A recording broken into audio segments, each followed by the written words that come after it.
নিজের লেখা একটি কবিতা বলছি। কবিতাটির নাম দক্ষিণ কলকাতা।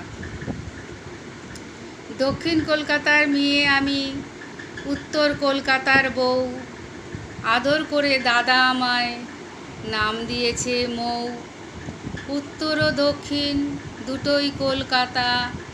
উত্তরে দমদম এয়ারপোর্ট ছাড়া কিছুই নাইকো হেতা।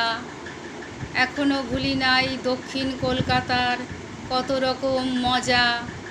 উৎসব ছাড়াও কালীঘাটের মন্দির ও চিড়িয়াখানা যাওয়ার সাজাগোজা।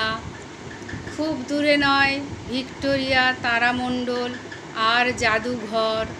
প্রায় রবিবার ঘুরতে যেতাম, নিয়ে যেত ঝর্ণা দিদির বর। সকাল সন্ধ্যে সময় মতো করে নিতাম পড়া।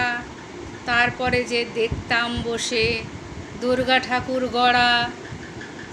পুজোর কেনাকাটা ট্রামে চড়ে মজা করে যেতাম গড়িয়াহাটা।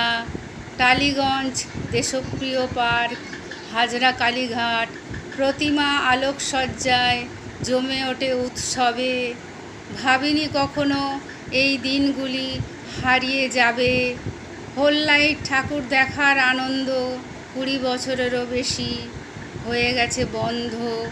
মেয়েরাই পারে অন্যের খুশিতে খুশি আনন্দ মেনে নিতে।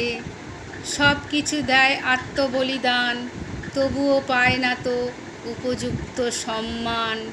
সব কিছু দেয় আত্মবলিদান, তবুও পায় না তো উপযুক্ত সম্মান।